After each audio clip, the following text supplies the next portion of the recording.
Today we're talking all about the dative case. So I'm going to teach you everything you will ever need to know about the dative case in German. That will include indirect objects and dative verbs and dative prepositions and two-way prepositions and prepositions that don't make any sense and basically everything you will ever need to know about the dative case in German. So without further ado, I'm going to go ahead and get started on this presentation of stuff. So if you're looking for me online, there's some places you can find me. There's little things that'll be scrolling across the bottom of the screen throughout this whole presentation. If you were looking for extra materials to go with this, if you're one of my Patreon supporters, you're already going to be getting this stuff anyway. Once I've finished it and made the final touches on all of that, I'll upload it to the folder like the usual Patreon perks and all of those other materials you guys usually get. You're getting this one free of cost because it's not one of my regularly scheduled videos, so live streams for Patreon people, totally free. If you're looking for this and you are not a Patreon person, you can go ahead and put a super chat on there, which is just $5 or more donation, be a little $sign underneath the chat box. If you leave one of those, I will send you over the materials once I have them finalized and uploaded. In order to do that, though, you are going to have to send me an email over at info@germanwithantrim.com.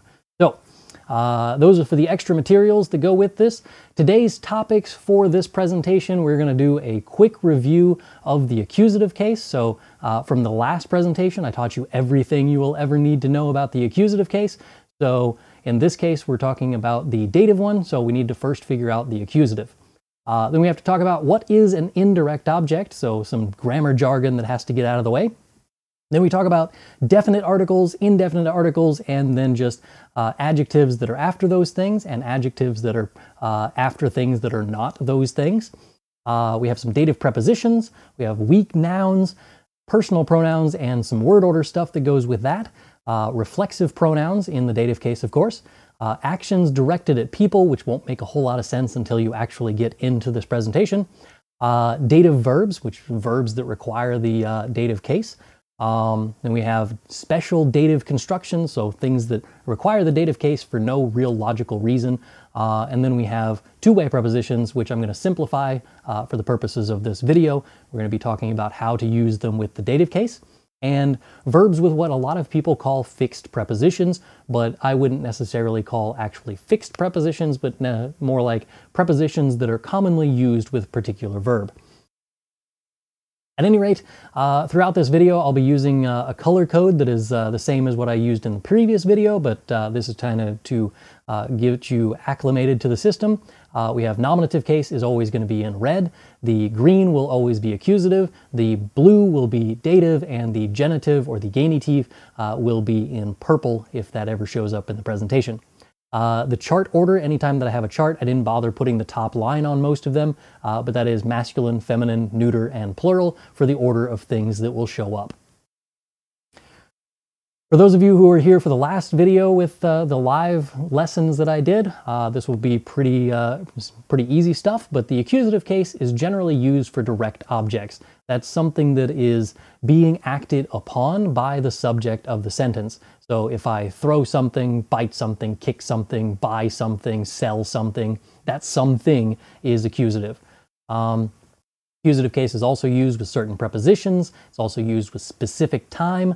It's used with two-way prepositions if there is motion shown within that prepositional phrase, and also some fixed phrases that require that. As I mentioned before, with certain prepositions, they go with a particular verb a lot of times. The chart that I have so far looks like this. We have nominative case for der words, which would be der, die, das, die for the nominative. And the same order for the accusative would be den, die, das, die. Ein words are similar. We have no change between most of them, except for the masculine form changes to einen instead of ein in the nominative versus accusative, that is. So nominative case, ein, eine, ein, and then something that has an E at the end of it for the plural. You can't really say a books, but you can say no books or my books, his books, and that all counts as kind of the same thing. So same thing for the accusative, einen, eine, ein, and then something that ends with an E for the plural form there. So that brings us to the new stuff. What is an indirect object? It's the thing that most people learn first when they're learning about the dative case. This is the first thing that your teacher says, this is what the dative case is used for. And they're right, it's used for that, but it's not the only thing it's used for, but more on that in a little bit. The indirect object, according to Google, is a noun phrase referring to someone or something that is affected by the action of the transitive verb, typically as a recipient, but is not the primary object, which is a lot of gobbledygook. That doesn't make a whole lot of sense to me, and I have been studying grammar for a really long time. So boil it down to just these few words here. Who or what is receiving the direct object? So as I mentioned before, if I am selling something, I'm selling something to someone, that someone is our indirect object. And the same thing happens in German, so I would say, I am selling the man the coffee. That would be, in the dative case, the man is the indirect object. So I gave you the example here of Ich gebe dem Mann den Kaffee. This is I, the subject of the sentence, the one doing something, am giving. What is being given is the accusative object, the direct object. So that would be the coffee, den Kaffee. And the indirect object, the one receiving the coffee in this sentence, is dem Mann in the dative case. Okay? So that's the one receiving the direct object is the indirect object, which is in the dative case in German. As I mentioned before, this is usually what most students learn first about the dative case. And there's a bunch of sentences and stuff on there that tell you basically what I just did. But here's another example of how to use this with an indirect object. Er kauft seiner Mutter eine Blume. Er kauft seiner Mutter eine Blume. He is buying his mother a flower. He is the one buying something. That's the subject. That's nominative case. The something being purchased is eine Blume, which is a flower and is accusative. And his mother is the one receiving the direct object, the flower in this sentence, which means that we use here the dative case for his mother. Now, to fill out the rest of our chart here, we have the nominative and accusative, as I mentioned before, and now we get into the dative, where we have dem for the masculine and for the neuter, dame, and then for the feminine version, we have der, and the plural form, we now use den. And I mentioned that there's, in parentheses, there's den with an extra n, and that extra n is there to indicate that at the end of a noun, in the dative case in plural forms, you will have an n at the end of the noun most of the time. There are a few exceptions to that rule, but most of the time, if the noun is plural and it's being used in the dative case, it's going to have an n at the end of the noun. So for instance, the word Kinder, Kinder is the plural form of das Kind, and so in the dative case, in plural forms, it would be den Kindern, which has an n at the end of it, okay? If you look at the last letter of all of these, we get a nice little mnemonic device to help you remember what endings go on these definite articles. And that would be the Resse, Nesse, Murmen. So R-E-S-E for der, die, das, die, Resse. N-E-S-E for the accusative case, Nesse.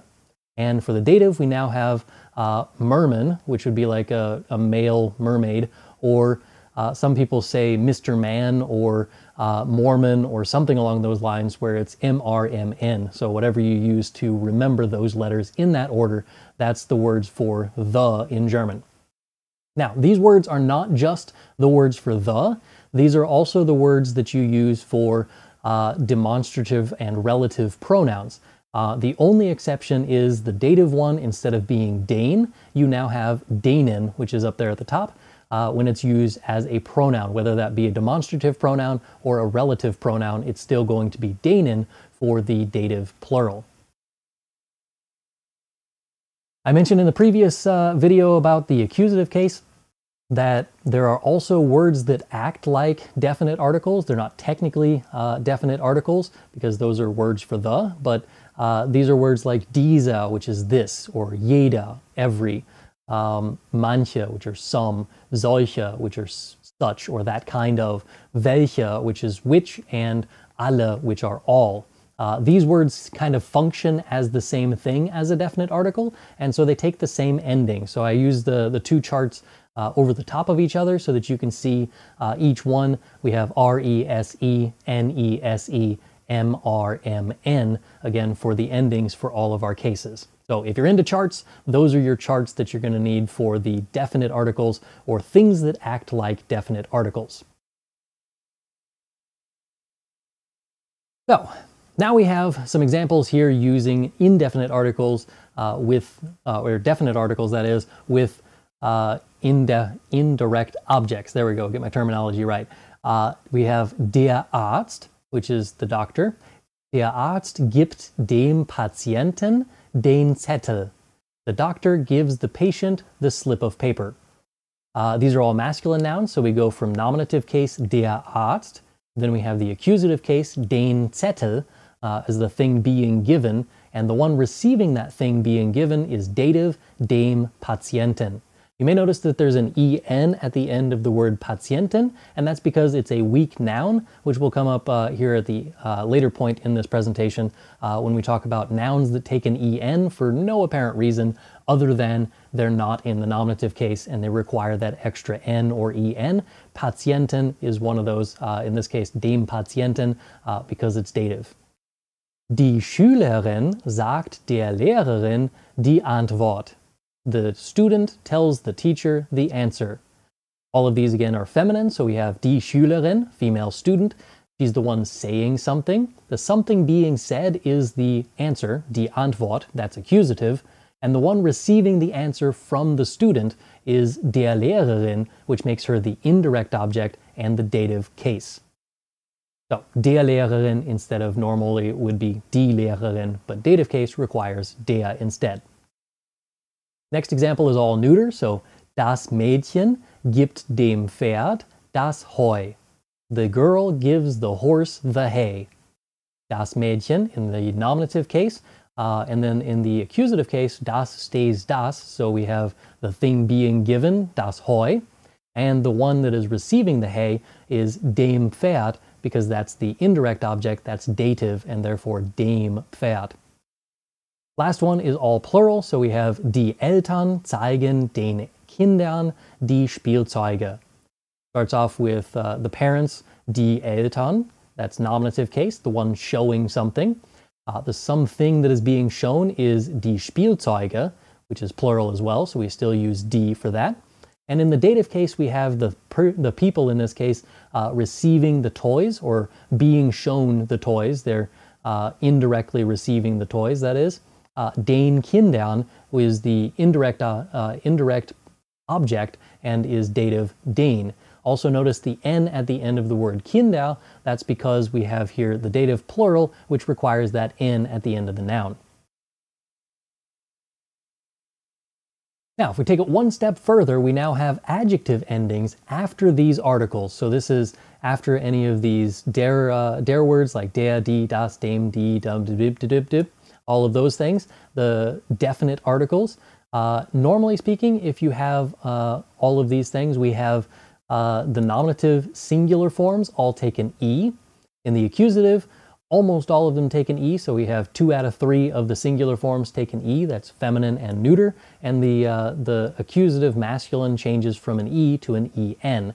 All of the plural ones, no matter which case it is, we have all ENs. And in the dative case, all of the adjective endings after these definite articles or things that act like definite articles, they're all going to be EN. No exceptions, it's always EN, and that is incredibly helpful because now you don't have to think about what it is. You know it's dative, you know it has to be EN for the adjective ending. So, a few examples of that. I use the same examples, but this time we're using adjectives at the end of them, so you see the change of the adjective in between each case. So, dieser hübsche Arzt gibt jedem kranken Patienten solchen weißen Zettel. So, this handsome doctor, that's nominative case and masculine, so dieser has an ER at the end. The adjective then requires an E. The thing being given is this kind of white paper or white slip of paper. So we have solch ein, accusative case masculine, weiß ein, en at the end of that for the accusative masculine, Zettel, which is a slip of paper. Jedem kranken Patienten is all in the dative case, and that's because that's the thing, or the person in this case, receiving the piece of paper, and so that's the indirect object in the dative case. So all of that is together, and we have an adjective ending now, which has an en. Feminine version. Diese kluge Schülerin sagt dieser weisen Lehrer jede richtige Antwort. This smart student tells this wise teacher every correct answer. All of this here is feminine, so we start off with the nominative case. The student, again, is the subject, the one saying something. The something that is being said is the direct object and is accusative. Die Antwort, or in this case, jede richtige Antwort, every correct answer, that's all accusative. The thing being said, direct object. The indirect object is the one receiving the answer, which is dieser weisen Lehrerin, which is dative because it's the one receiving the direct object, making it the indirect object, and therefore dieser weisen Lehrerin. More of the same examples. We have here the neuter forms. Jedes fleißige Mädchen gibt jedem braunen Pferd dieses frische Heu. Every hardworking girl gives every brown horse this fresh hay. First one here has an es at the end of the nominative case neuter form for this thing that acts like a der word but isn't. Jedes fleißige Mädchen. There's an e at the end of the adjective. In the accusative case, the hay is the thing being given. Dieses frische Heu. And we have an e there for the ending for accusative and neuter. In the dative case, we finally get an en at the end of the adjective, making it jedem braunen Pferd. Jedem braunen Pferd. In the plural forms, all of them are en, but here's an example of it anyway. Diese netten Eltern zeigen allen glücklichen Kindern diese neuen Spielzeuge. These nice parents show all of the happy children these new toys. All of that, again, is the same example as before. All of the adjective endings, no matter what they are, if they're plural, it always has an en if there is an article. So that happens with these articles as well as the next article list that I'm going to give you. Indefinite articles. Indefinite articles are usually translated as a or an, but more generally, it's just a non-specific thing. So not that thing or this thing or the thing, but a thing. So anyway, we have the same endings for the der words as we do for the ein words, but only in the dative case. The rest of them have a little bit of a small difference between der words and ein words. Indefinite articles, nominative case, are ein, eine, ein, and something that ends in an e, whether that's keine or meine or seine or whatever. Accusative case, it changes to einen for the masculine form. The rest of them stay the same for eine for feminine, ein for neuter, and keine, or something that ends in an e, for the plural. In the dative case, we now have einem for the masculine and for the neuter, so einem for both of those, and einer or einau for the neuter or for the feminine. And then at the end of it, we have here the dative plural, which is again something that ends in an n. So whether that be meinen or keinen or whatever it is, it has an en at the end. Also, don't forget there is still that n at the end of the noun that is usually required based on what is already there at the end of it. So a lot of time if there's an s at the end of the noun for the plural, it doesn't take an n for the dative case, but there's also times when there's already an n there, so you don't need an extra one. So that's what that n there is standing for. More examples, if you have any of the other words that are here, these act like ein words or they act like indefinite articles. That means that they take the same adjective endings and they take the same endings as the ein words or indefinite articles do, but they're not necessarily actually indefinite articles. The one that you need to worry about, we still have the same endings, meinem, meiner, meinem, and meinen for the dative case. Again, masculine, feminine, neuter, and plural.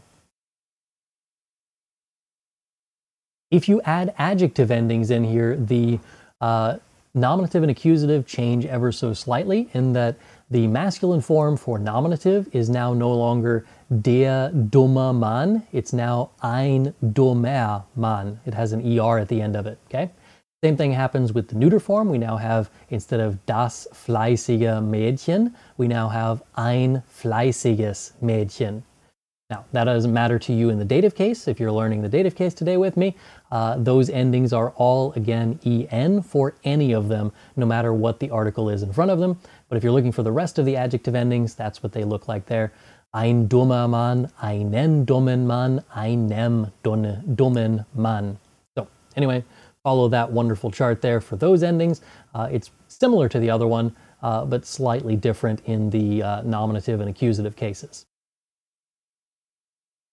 Examples of this we have again combined with the ein words and the adjectives, or the indirect objects, or the indefinite articles, that is, and things that act like those things, along with some adjectives. So, first example here, ein kleiner Junge bringt meinem jüngsten Sohn einen großen Lutscher.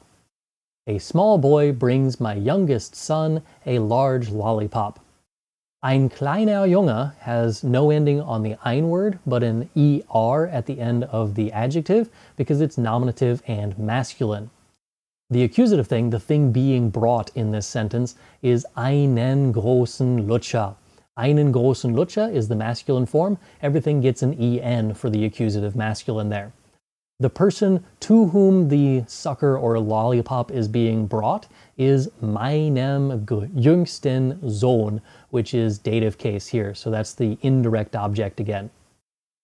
If you have a female version of this, we have eine schlaue Frau stellt ihrer neuen Professorin eine wichtige Frage. So. Eine schlaue Frau stellt ihrer neuen Professorin eine wichtige Frage. Nominative case, eine schlaue. We have e's on the end of both of those. In the accusative case, the direct object again, eine wichtige, again, both e's at the end of that. And then ihrer neuen Professorin has an ER at the end of the indefinite article, or the thing that acts like an indefinite article anyway. And an en at the end of the adjective ending for the dative case. When we get to the neuter forms, we again have no ending at the end of the ein word for nominative and accusative, but then we do get an ending there for the dative case. So, ein süßes Mädchen erzählt ihrem roten Hampelmännchen ein interessantes Märchen. A sweet girl tells her red jumping jack toy an interesting fairy tale. So we start with a sweet girl, ein süßes Mädchen. There's no ending on the ein word, but an es at the end of the adjective. That happens as the subject of the sentence. The thing being told is the direct object, which makes that accusative. So we have here an interesting fairy tale. Tells an interesting fairy tale. That's the thing being told. Ein interessantes Märchen. Same endings as the nominative case there. The one receiving the story, or being told the story, that is, we have here ihrem roten Hampelmännchen. That's dative. That's the indirect object, the one receiving the story from the sweet girl. So, dative case.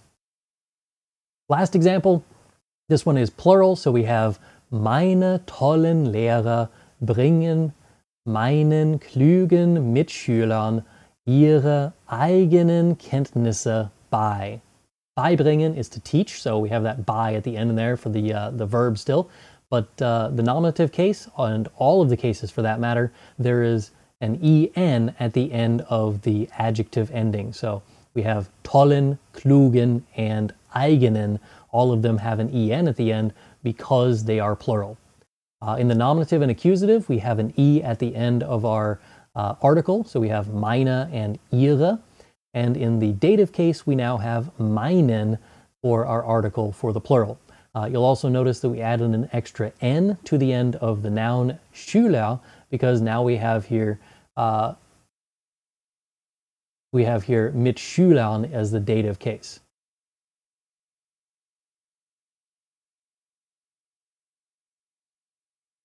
Now, if you don't have an article at all, so no der word, no thing that acts like a der word, no ein word, no thing that acts like an ein word, or like if you have viel or etwas or a number of some sort, then you can use these adjective endings, which are basically the same as the definite article endings that we had. So, you know, er, es, and so on, those things that I showed you before. The endings here are very similar, or at least in this case so far, they're exactly the same. The only change happens in the genitive case, which is not the topic for today's video, so we're leaving that out. It's not on the list. At any rate, we have nominative case, guter Käse. In the accusative case, that becomes guten Käse. And in the dative case, that would be gutem Käse. So good cheese in all of those forms. Er, en, em. Same changes that happen through those cases for the masculine forms if you're just looking at der, den, dem. Same change, guter, guten, gutem. For the feminine form, we have an er at the end for the dative case, frischer, as opposed to the nominative and accusative frische Milch. We now have frischer. In the nominative and accusative for neuter, we have grünes, so es at the end of it, but in dative it becomes grünem. And the last thing on here is the plural forms. We went from kleine to kleinen for the dative case. Same endings that we had for the der words are now at the end of our adjectives. Didn't bother giving you examples of that because at this point I think it's getting kind of redundant. So we're going to move on to prepositions. There are certain prepositions that require the dative case all of the time, and those prepositions are this list here. We start off with aus, which is out of or from. So you can use this to make things out of other things. That's aus. Außer is except or besides or in addition to, and that last one is something that I think a lot of people leave off because it doesn't sound like it's a easy translation from one word to three words, but if you leave off in addition to, some translations will be a little bit messy. So in addition to is a good translation for außer in a lot of cases. By generally translates as at, but it can also mean with, near, or by, depending on the particular situation in which it is used.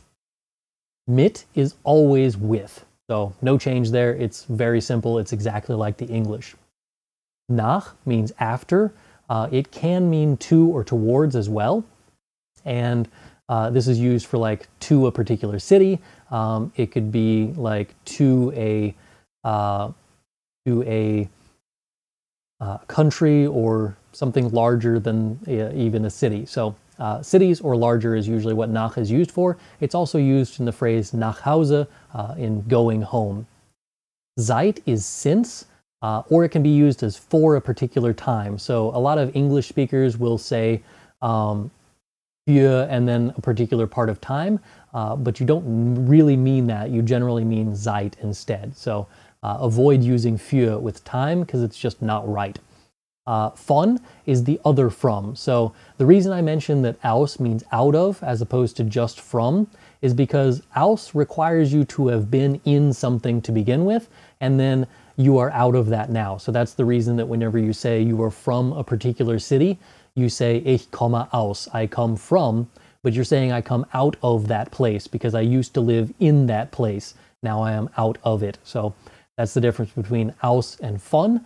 Von is from, aus is out of or from.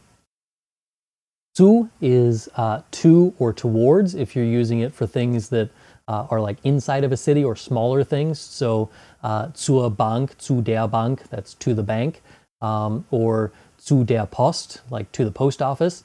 Those are using zu, but it's used as at in the phrase zu Hause, which is at home. So it's kind of the only time that that's used as at, but zu is used like that.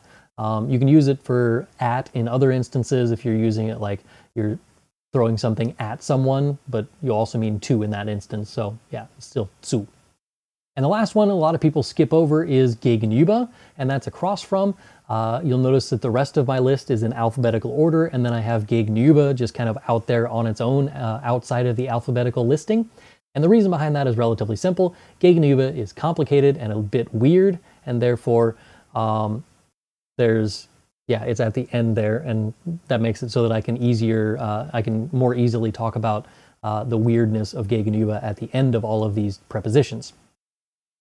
Now, if you were trying to remember which ones are dative, I mentioned in the previous one that Fudog or für, durch, ohne, gegen, those are accusative, and so you can remember it as Fudog or fu dog. The dative ones, we have a nice little song here, and that is, we have the song An der schönen blauen Donau, which by the way is also in the dative case. An der Donau, that's dative case.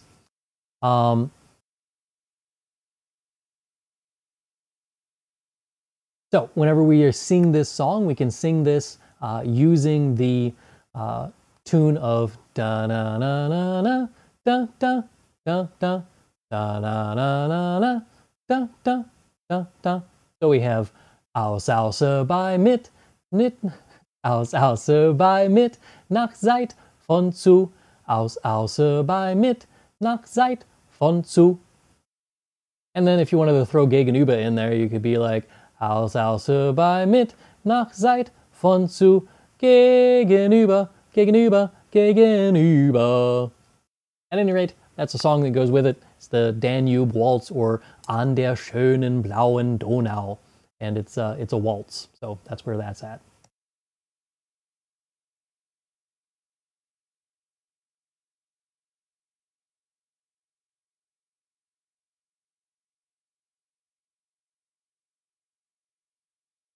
Okay, examples of how you can use these things together.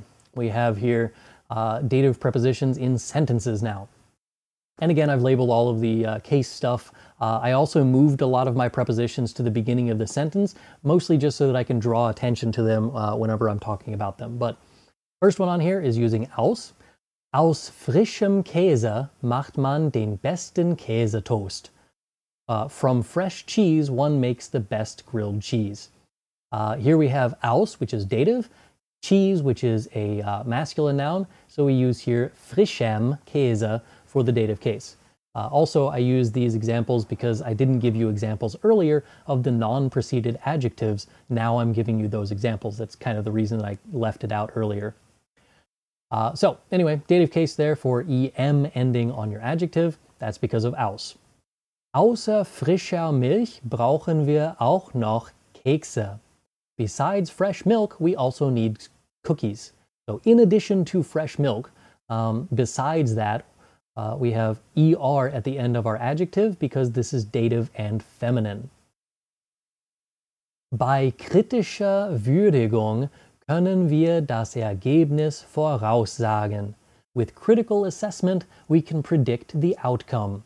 This one is also feminine because the ending ung will always be feminine, but this one is er at the end of the adjective because by requires us to use the dative case. Mit frischem Gemüse macht man einen guten Salat. With fresh vegetables, one makes a good salad. So in this case, we have here mit, which requires the dative. Gemüse is neuter, and therefore we use here em at the end of our adjective. Nach vielen Jahren kann ich endlich Deutsch sprechen. After many years, I can finally speak German. Nach is requiring the dative case. Jahre is the plural, but we add an extra n to the end of it because this is now plural and dative. So vielen Jahren. We use en at the end for the plural and dative. Seit einigen Jahren mache ich YouTube-Videos. Seit einigen Jahren mache ich YouTube-Videos. For a few years, or since a few years, I make YouTube videos, or I have been making YouTube videos. This is an easy way for you to talk about things that are in the past, or things that are started in the past and are still going on. So we use here this seit for that instance. Like I said, we use for in English a lot to translate seit, but it also does mean since. Seit einigen Jahren, since a few years ago, or for a few years. Von meinem Vater habe ich viel gelernt. From my father, I learned a lot. Von meinem Vater, dative case, and meinem for the dative case and masculine. Again, von requiring that dative case. Ich muss heute zu der Post oder zu der Post. I have to go to the post office today. Ich muss zur Post. I have to go to the post office. You could shorten down zu der to just being zur, but I left it like that so that you could see them kind of separated out. Again, feminine here for the dative case makes it der Post. And now we get to the weirdness that is gegenüber. And that is, gegenüber can be a preposition, which means that it goes before things, or it can be what's called a postposition, meaning that it goes after the noun that it's modifying. So we have here gegenüber dem Rathaus or dem Rathaus gegenüber. They both translate the same. It doesn't change the meaning in any way. We just have here gegenüber either before the noun or after the noun. The noun is still dative no matter which part we put it on. So it's not like entlang where it was accusative if it's afterwards and genitive if it's not. This one here we are using only the dative case. Gegenüber dem Rathaus steht ein Eiscafé. Across from City Hall, there is an ice cream parlor or ice cream cafe.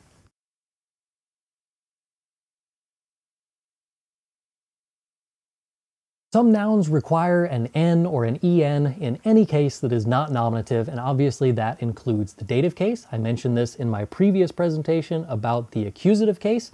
So now it's basically the same process as before. Here's a bunch of nouns that take an N or an EN if it's not nominative. So der Neffe in the nominative becomes den Neffen in the accusative, or dem Neffen in the dative. So all of these would be changing to dame and then adding an N or EN to the end of the noun. Normally, if they end in E, obviously they're just going to take an N. And if it ends in a consonant, it's usually a good guess that it takes an EN, but there are a lot of them that just take an N. For instance, der Herr changes to den Herrn and dem Herrn. There's a difference between den Herrn and den Herren. Den Herren is actually in the plural form here if you use den Herren. That has an EN at the end of it. But with just an N, it's in the accusative case for masculine. So den Herrn versus den Herren. At any rate, these things are what we call weak nouns, and if they're not the subject of the sentence, they have to be used with an N or EN at the end of them. Here are a few examples of this in action so that you kind of get what I'm talking about. Ich gehe heute mit meinem Neffen ins Kino. Neffe is the normal form, but in this case we have an N at the end of it because it's dative. We use meinem because it's masculine. Mit meinem Neffen. I am going to the movie theater with my nephew today. Außer dem Namen haben wir nichts gemeinsam. Besides the name, we have nothing in common. Der Zoowärter gibt dem Löwen das Steak. The zookeeper gives the lion the steak. So this one here, dem Löwen, has an N at the end of it because again it's got that weak noun Löwe. Du solltest Deutsch mit einem Deutschen üben. You should practice German with a German. Mit einem Deutschen. Deutsche, or der Deutsche, is the nominative form, is actually an adjective of the German, as in the German man, der deutsche Mann. And since we're using this adjective as a noun, it still needs to be declined or changed to fit the case. So since we use an article here, dem Deutschen or einem Deutschen for the dative case. General rules to follow for these weak nouns, as I mentioned in the previous one. They're generally masculine nouns that end with an E, or they are masculine nouns that are people or animals. There's a lot of these. There's like der Neffe, der Junge, der Franzose, der Hase, der Affe, and a bunch of other ones. These are all masculine. So anyway, those are one of the rules to follow. Lots of things that have Latin or Greek endings also fall into this category. So things like ENT, assistent. That would be dem Assistenten for the dative case. it adds an en. Same thing with emigrant, it becomes emigranten. Same thing with Kapitalist, it's Kapitalisten. Diplomat changes to Diplomaten. Astronaut is Astronauten. Kamerad, Kameraden. All of those take an en at the end of them because they're Greek or Latin based, and therefore in German we add that extra n for a weak noun. A few other ones are single syllable masculine words that we just feel like adding an extra syllable to, basically. So we have Bär changing to Bären, Christ changing to Christen, Mensch, Menschen, Prinz, Prinzen, Narr, Narren, etc. You get the idea. Moving right along through the topics of today's dative presentation, we now have personal pronouns. These are pronouns to refer to people or things or objects or whatever it is. It's used to replace a noun, and so these are these things. So you can use the nominative case ones. These are the ones that you usually see in like conjugation charts and stuff. These are the subject pronouns, the ones that are used as the subject. That's ich, du, er, sie, es, wir, ihr, sie, sie. Then we have here the accusative case ones, the ones that are used as the direct object or the accusative object of some sentence, whether that's in a preposition or whatever. That's mich for ich changes to mich, du changes to dich, er becomes ihn. All of the z's, whether they're the singular she form or the plural they or even the you, they all stay z, so that doesn't change. Es doesn't change either. Wir changes to uns, and ihr changes to euch. All of those things, those are just the accusative ones. The dative ones change slightly again. Now we have here mir instead of mich, dir instead of dich. Ihm is on there twice because we now have er changing to ihm from nominative to dative, and es changing to ihm from nominative or accusative into the dative. So those now have an extra change. All of the z's now also change, but they're changing slightly differently. We have the singular z, meaning she, changing to ihr in that form. And then in the plural form, or the formal you, it becomes ihnen. Don't forget, if it's the plural or the formal you, you have to capitalize ihnen. And then wir and ihr stay uns and euch in the dative case, same as they were in the accusative case. So those two are relatively easy. All right, examples that we had before, we had the same sentences. This time I'm just using pronouns there for the dative object. So, der Arzt gibt dem Patienten den Zettel. The doctor gives the patient the slip of paper. In this case, we're going to take out the patient and replace him with a pronoun. In English, we would say him. In German, we say ihm. Er gibt ihm den Zettel. He gives him the piece of paper. Er gibt ihm den Zettel. Now, same thing for the other sentence here. We have die Schülerin, the female student, sagt der Lehrerin die Antwort. We already had that sentence before. We're going to take out der Lehrerin in the dative case and change her to ihr. In English, we say her. In German, we say ihr. Die Schülerin sagt ihr die Antwort. The student says her the answer, or says to her the answer. Neuter forms, das Mädchen gibt dem Pferd das Heu. The girl gives the horse the hay. We're going to take out both of them this time. We're going to take out das Heu and dem Pferd. And notice what happens here. We now have the accusative case kind of jumping in front of the dative case. And this is something that is a bit odd for German learners. And that is, das Mädchen gibt es ihm. Now we have accusative first and then dative, which switched the word order. That's incredibly confusing, but for some reason this happens in German. In English, we don't actually change the word order, so there's a color problem there in my English sentence, but in English we would have to say, the girl gives it. So, gives the horse the hay. So, es ihm. Plural forms, we have here, die Eltern zeigen den Kindern die Spielzeuge. That's all plural. If you change them both out for pronouns, that's die Spielzeuge and den Kindern, they become sie and ihnen. Notice that the word order changed here with the with the case change. So we have Sie first and then Ihnen for accusative first and then the dative thing.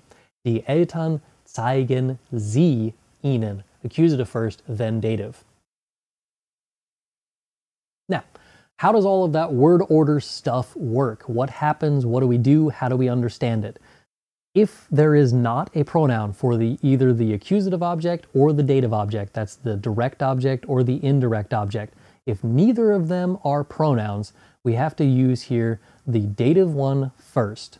So in this case, we have the same sentence over and over again, but we have Die Eltern zeigen den Kindern die Spielzeuge. The accusative one is last, the dative one is first. If you have one of those two being a pronoun, the pronoun one goes first. So if the dative one is a pronoun, the word order doesn't change in any way. Die Eltern zeigen ihnen das Spielzeug. The parents show them the toy. That's dative one first, same as it was before. But if only the accusative one is a pronoun, we have the accusative one first. Die Eltern zeigen sie den Kindern. Die Eltern zeigen sie den Kindern. That one has accusative first because only the accusative one is a pronoun. If we have both the direct object and the indirect object as pronouns, the accusative one goes first. So we have here, Die Eltern zeigen sie ihnen. That one's accusative first and then dative. So, little word order tip that goes along with the dative case. Now that we have nominative, accusative, and dative in our knowledge bank, we can now learn this wonderful little word order problem. There are, of course, question words with people that need to have a dative case as well, and they follow the same pattern as the der words. So we had der in the nominative becomes den in the accusative, and then dem for the dative. Now, if you look at the last letter of each of those, they follow the same pattern for the question words used for people. If you're asking about the subject of the sentence using a question word for people, you would say who in English or wer in German. If you're asking about the direct object of the sentence, and that is a person, you're using again the accusative case, which makes it wen, which would be in English whom. Now, we also have whom used in the dative case in English. It doesn't change, but in German we go from wen to wem, and that's because we use the dative case. So this is used to ask about indirect objects or objects of prepositions or even objects of dative verbs, which we'll get to here in a second. Examples of this, we have wer ist das? Who is that? Nominative case used there for who is that. Wer lädt dich ein? Who is inviting you? This one is also nominative because they're the ones inviting someone. That happens to be you that's being invited. Wen lädst du ein? In this case, du is the subject. It's the one that's inviting someone. The someone that is being invited is our direct object, the accusative thing. And so we have here wen. So wen lädst du ein? Accusative case. Now we can apply that same logic to the dative case. And now we have wem schreibst du einen Brief? Wem schreibst du einen Brief?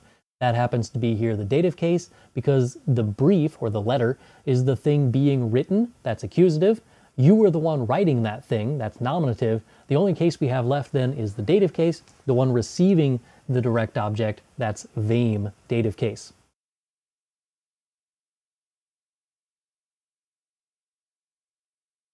If you have dative pronouns, you can also have dative reflexive pronouns, and the only real difference between that and the personal pronouns that we had before is that now we have er, sie, and es all kind of combined into one category because they all take the same pronoun, and both sie's at the end of the chart, the plural they and the you formal, they all take sich. So er, sie, es, sich, and sie and sie, sich.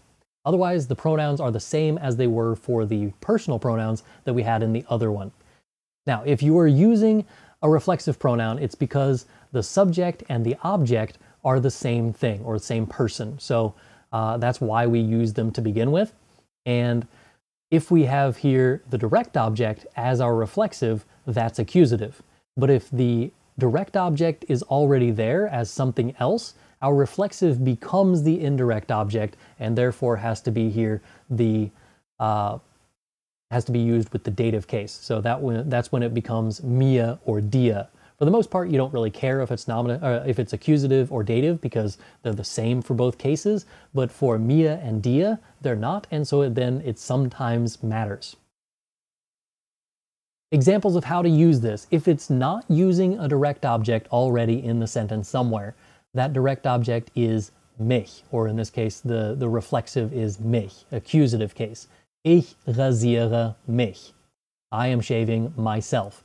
What is being shaved is the same thing as the thing shaving something. So I and myself are the same. So we use here a reflexive because it's not the same as like restating the subject to say that this thing is equal to that. It's not saying that in this sentence. I am acting upon someone. The someone I am acting upon is myself. So that's reflexive. Ich rasiere mich.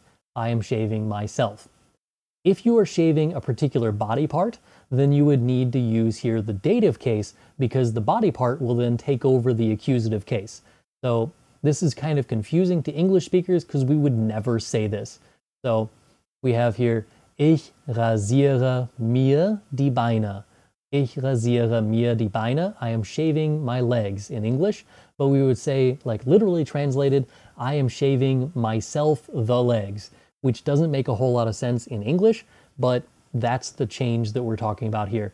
The accusative thing is the part of the body that's being verbed, and the indirect object now is our reflexive pronoun. So I'm shaving myself the legs.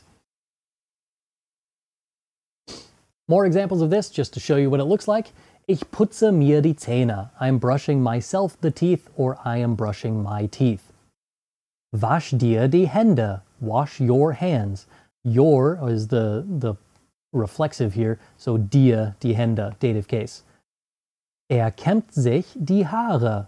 He is combing his hair. He is combing himself the hair, dative case. Wir rasieren uns die Beine. We are shaving ourselves the legs, which is we shave our legs. Dative case for uns there, because die Beine is already in the accusative. Zieht euch die neuen T-shirts an. Put on your new T-shirts, or put on yourselves the new T-shirts. Sie können sich kein neues Auto leisten. They can't afford a new car for themselves. In English, we would have to kind of add an extra prepositional phrase there to make that make sense.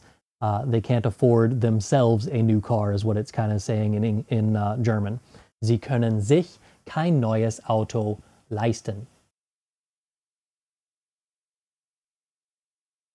All right, moving right along this kind of thought process. If you are performing an action that generally would be used with the reflexive pronouns, we can use here the dative case, but using it directed at a different person that is not ourselves.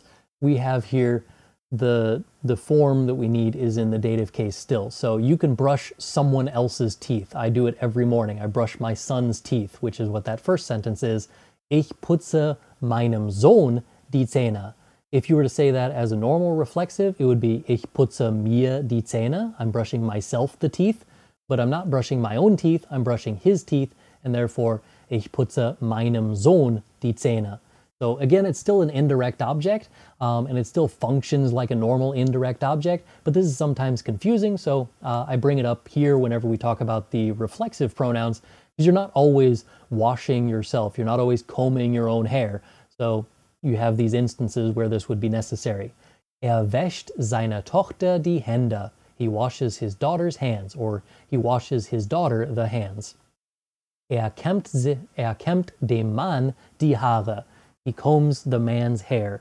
The man is not the same as the subject, so we use here the indirect object as that dative thing, dem Mann. Now, if we have things that are not reflexive, this can still happen occasionally.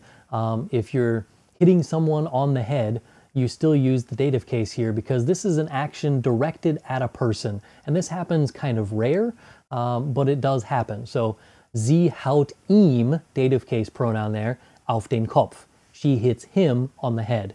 That's dative because this is an action that is being directed towards a particular person. Er klopft ihr auf die Schulter. Er klopft ihr auf die Schulter. He taps her on the shoulder. Her is the one being tapped upon, that is, I guess. So that's an action directed at a particular person. So that's dative case again. It's kind of like being reflexive, but not quite. It's just a person being acted upon by that. Dative verbs. These are verbs that skip over the accusative case and just go straight into the dative case.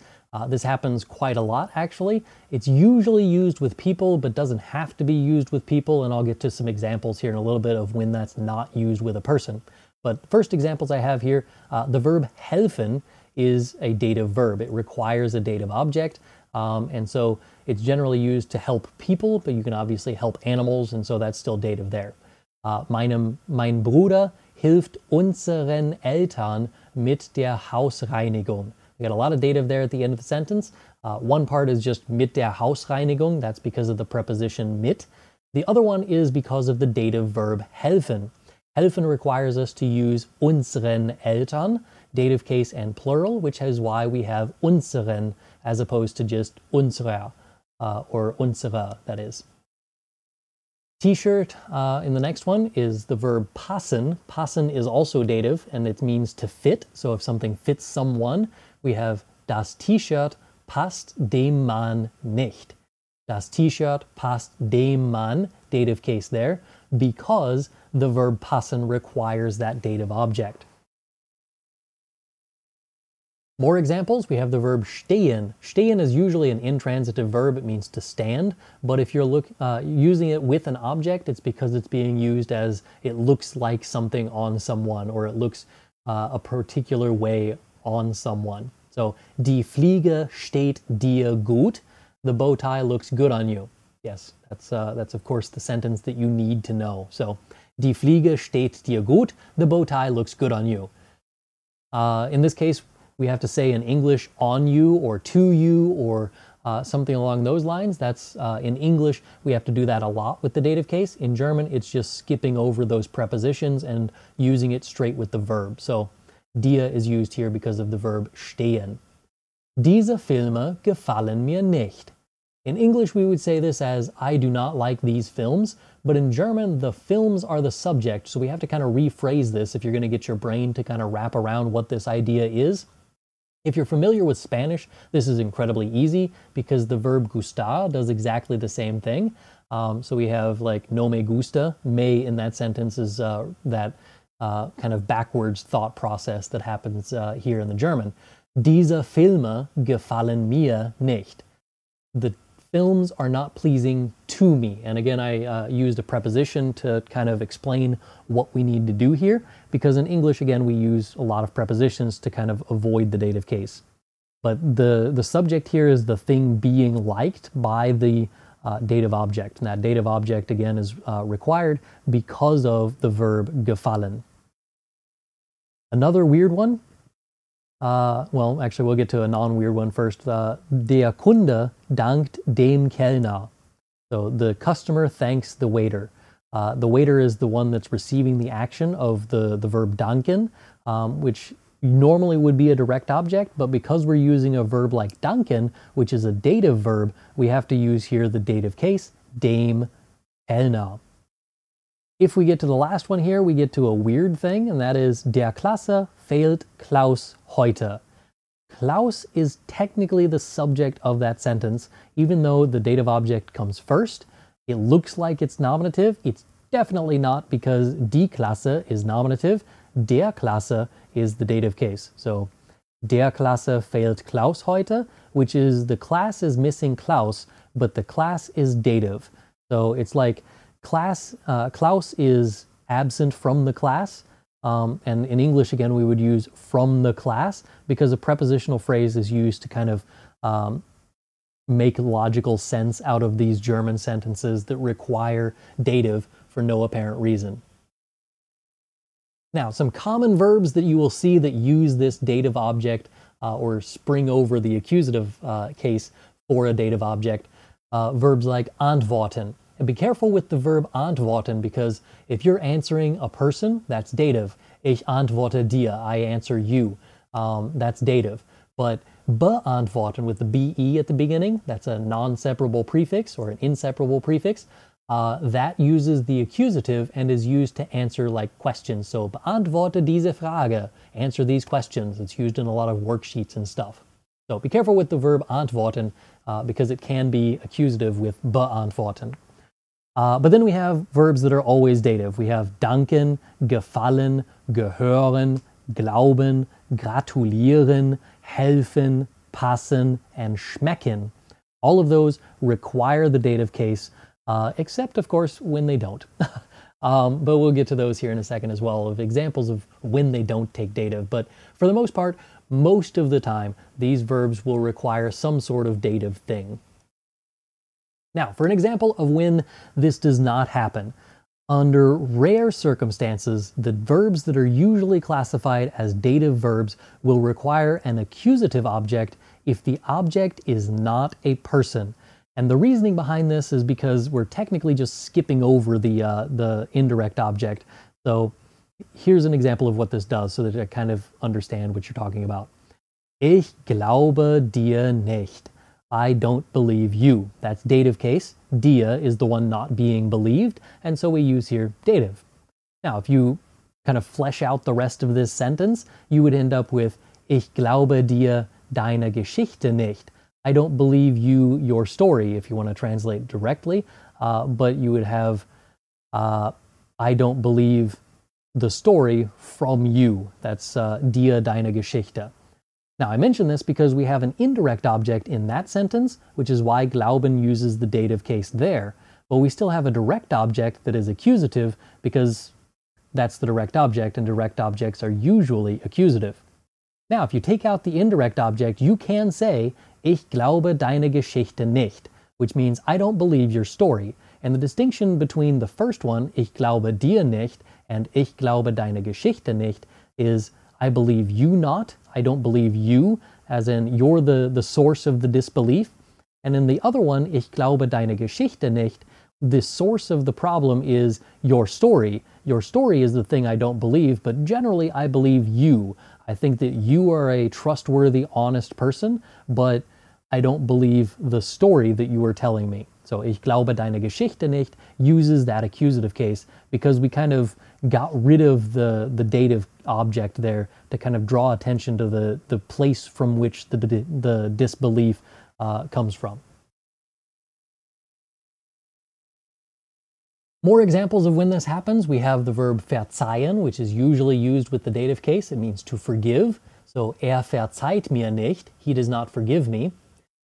In a verb example where it would have both a direct object and indirect object, we would have here verzeiht mir meinen Fehler nicht. He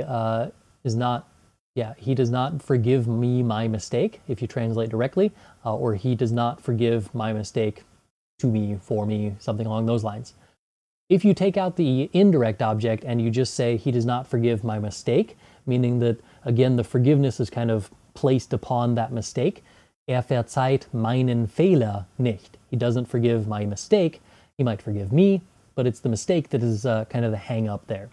Anyway, dative verbs are occasionally used with the accusative case, but again, it is incredibly rare that this happens. So if you do come across one of those, I apologize for giving you those things that, like, they're always dative, but they're not really. So anyway, the point is, sometimes, under rare circumstances, you can use an accusative.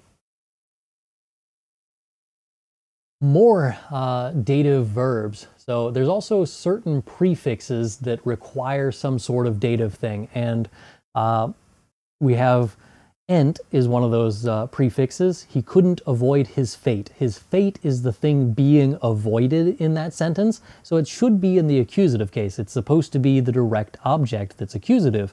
But in this case, the direct object is actually dative because we used here the prefix with ent in front of gehen. So entgehen is to avoid. Er konnte seinem Schicksal nicht entgehen. konnte seinem Schicksal nicht entgehen. He could not avoid his fate. His fate is in the dative case because of the prefix that's added to the verb gehen. Entgehen is completely different. Marlin schwimmt dem Doktorfisch nach. Nach is usually a dative preposition, so that seems to make sense, but here we're using it as nachschwimmen, to swim after, and so we use here the dative case with dem Doktorfisch, which is a tang fish. It's the kind of fish that Dory is, which is the reason I chose it, but it's dem Doktorfisch, dative case because of the prefix nach. The next one does also happen quite a bit is zu. If you're using it as a separable prefix, we use here hört mir zu, and that's dative for me because zu changes the verb hören. So like if you're just listening to something, ich höre Musik, I hear music, that's accusative. But if ich höre mir zu, that's I hear myself, dative. Certain things require more dative. We have here special construction, which is what I usually call it because I didn't know it had a name until I started researching things for this presentation.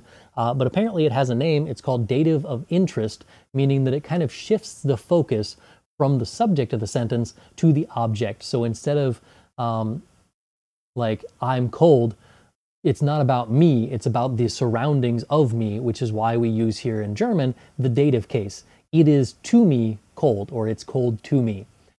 This happens with any of the temperatures, so we have kalt, kühl, warm, heiß, anything in between.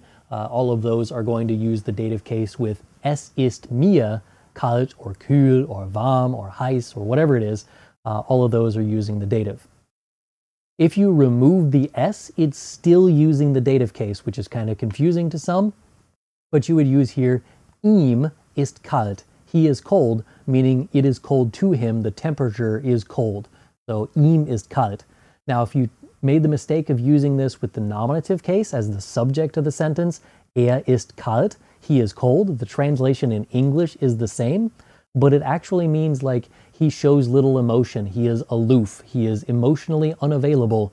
Those things all mean he is cold, meaning like he's cold and calculated and not feeling. Er ist kalt. But if you mean the temperature is cold to him, you mean ihm ist kalt. There are also certain adjectives that require this. So we have here like ähnlich is one of those, or dankbar or fremd. So er ist seinem Vater sehr ähnlich. In this case we have seinem Vater because he is very similar. In English we would use this with the preposition to his father. Again, using prepositions to circumvent the dative case in English. Er ist seinem Vater sehr ähnlich. He is very similar to his father. Ich bin diesem Mann dankbar. Dative case again, because thankful requires that dative case. It's the adjective that causes the problem here. Ich bin diesem Mann dankbar. Es kommt mir fremd vor. Es kommt mir fremd vor. This one here is fremd is the word that is causing the dative case to be used here. And again, is kind of shifting the thought process a bit. Again, in English, in order to kind of put this into logical sense in our brains, we generally use this with the preposition to. So I'm thankful to this man. That seems foreign to me. And all of those things with the to in there are going to be used with the dative case in German. Wechselpräpositionen, one of the most popular topics to talk about whenever it comes to cases and how to use them because it doesn't make a whole lot of sense to most people. Generally speaking, the idea here is they use the dative case if they are stationary and located in a particular place, and they use the accusative case if there is a change in location or a change in state. So we have here these prepositions. I mentioned them in the accusative case the last time. This time we're talking about them in no change of state or location, meaning that they are exactly where they are. They're not changing from one place to another. Anyway, these prepositions we have on, which is on if it's a vertical thing, meaning like you can put something on a wall or on a board or something like that. On the refrigerator, for instance, would work. Auf is the opposite direction, so this is like auf on a table or on the floor or something that could be horizontal. Hinter is behind. In is into if it's accusative, but I should have changed that to in for this presentation for the dative case. Neben is next to, so next to, like sitting next to something. Über is over or above. Unter is under. Vor is in front of or before. And zwischen is between. And again, we're going to use all of these with no motion, no change in location being used here because we're focusing on the dative case. Verbs that are usually used with these two-way prepositions and the dative case, if you're using the verb liegen, you're generally going to use a location that's not changing. So liegen is going to be used with the dative. Same for stehen and sitzen and hängen if it is used without a direct object. Hängen is weird because it could be regular, it could be irregular, meaning like it changes in the past tense. But if it is used without a direct object, it is going to be irregular in the past tense. And then it also is going to use here the dative case most of the time with these two-way prepositions. And obviously sein is going to be used with the dative case with these things because you can't be in a particular direction, you can only be where you are. So that's going to be stationary and location, and therefore dative. Now, examples of this stuff. Das Bild hängt an der Wand. The picture is hanging on the wall. Dative case here because it's not going onto the wall, it's already there, so we use here the dative an der Wand. Das Blatt Papier liegt auf dem Tisch. So the piece of paper is lying on the table. Here we have on the table in the dative case because you have to have stationary. It's not going onto the table. You're not laying it onto the table. It is already there. Auf dem Tisch. Dative case. Der Ball ist hinter dem Sofa. The ball is behind the sofa. This is again dative because it's already there. It's not going to the position of behind the sofa. It already is there and therefore dative. Ich schwimme im Schwimmbecken or in dem Schwimmbecken. You could contract in and dem to become im to shorten things down, or you can split it apart. Doesn't really matter, but I just put it in there so that you know what it looks like to have that contraction. Ich schwimme im Schwimmbecken. That's dative because I'm never leaving the pool. I'm always in the pool and therefore stationary inside of the pool in dem Schwimmbecken. Das Buch liegt neben der Tasse. The book is lying next to the cup. Neben der Tasse, because it's not being moved to that position, it already is there and therefore dative. Die Kuh steht über dem Frosch. The cow is standing over the frog. Yeah, it's a stupid sentence, but I needed something I could use for over. At any rate, über dem Frosch. Dative case here. More examples. Der Ball ist unter dem Sofa. The ball is under the sofa. It's not going to that position, it already is in that position and therefore dative case. Der Spielzeugzug steht vor dem Spielzeugboot. So the toy train is standing in front of the toy boat. Both of them are going to be, well, the boat here is not moving, so we're not using here the accusative case, but rather the dative case because it already is there. Vor dem Spielzeugboot, in front of the toy boat. Die Vase steht zwischen den Säulen. Den Säulen, dative case here because it's standing there, it's already there, it's not being placed there, and so it's dative case.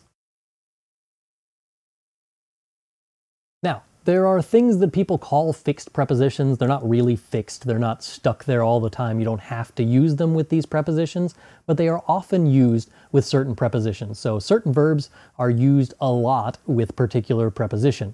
And normally this isn't terribly difficult to figure out. So if it's used with an accusative preposition, it uses accusative. If it's used with the dative preposition, it uses dative.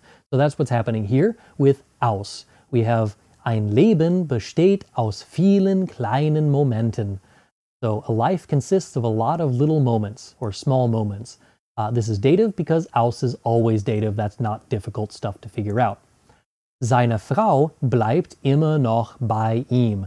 Bei is dative, so we use here the dative case bei ihm. Again, that's not terribly difficult. The problem comes up when you're using these with two-way prepositions, these prepositions that could be accusative, could be dative, we don't really know, it kind of depends. And if it's not really apparent that there's non-motion or motion involved, it kind of can be a little bit disorienting or confusing, so a lot of people call these fixed prepositions so that you just memorize what it is that's used with. I'll be doing a kind of a Mythbusters video at some point explaining to you that they're not actually fixed prepositions, but two, the logic is still there for the motion versus non-motion, or the change in position or state versus the not changing. So anyway, we'll talk about that in a different video. For right now, certain prepositions are going to be used with dative, and here's a few examples. So, ich arbeite an meinem neuen Auto. I'm working on my new car. If you're working on something, that's dative here because the preposition an is used with dative case if it's stationary. You're not moving the work from one place to another, so that's still dative here. But a lot of people consider this a fixed preposition, and it's used with the dative case because it's just is, according to those people. Die Zwillinge unterscheiden sich in ihren Eigenarten. This one here is dative because, again, those people who think these are fixed phrases would say it's just because it does. It takes the dative case. But the differences, to me, are not changing position. They're not moving from a different state or something. These mannerisms that they have, the Eigenarten, are not moving. So, in ihren Eigenarten. But for most people, you're just going to have to memorize which ones use the dative. A few examples of ones that take the dative case: sich täuschen in, to be wrong about something, sich täuschen in. Sich fürchten vor, to be afraid of, vor is going to use the dative case there. Schützen vor is also used with the dative, to protect from. Warnen vor, to warn someone about something. The about there is used with the dative vor and then the dative case. Everything you will ever need to know about the dative case has been taught to you in this lesson. I have completely covered everything. If you need something that is about the dative case that I did not cover in this video, you're probably wrong. But I mentioned every single thing that you will ever need to know in this presentation. So, show you this slide again, because if you are looking for extra materials to go with this presentation, I will be uploading a copy of this presentation along with kind of an annotated version where it's not just the slides from the presentation, but also kind of notes to go along with it. That will be uploaded for my Patreon people, or anyone who at this moment wants to put in a $5 super chat. Those people will also be able to have access to those things. But it'll be a copy of the presentation. It'll also be a copy of a worksheet that goes with this that will practice every single topic that is covered in here. So you'll have indirect objects covered, and dative verbs, and dative prepositions, and those odd little phrases that require the dative case. If you want the worksheet that goes with that, I'll be making one of those and uploading it to the same place that my Patreon people usually get this. Anyone who donates $5 right now on the super chat can get that as well. Or whenever I get this done, it'll probably take me about a week before this gets up there, so don't rush me on that. I still have some finishing touches to do on the worksheet. But if you want that, I will be uploading it to my website, where you can also purchase worksheets there. It's germanwithantrim.com. If you're looking for the shop, you can go /shop behind the germanwithantrim.com. And there you can find all of the worksheets that I've made for other random stuff. You get a bunch of free ones that are on there, but you can also find things from the previous live streams and this live stream. They're all available on there. But that's all I've got for today. If there are no other questions coming in from the live chat, thank you very much for your attention. Thank you for hanging out with me for the last hour and 20 minutes or so. And ja, danke fürs Zuschauen. Bis zum nächsten Mal. Tschüss.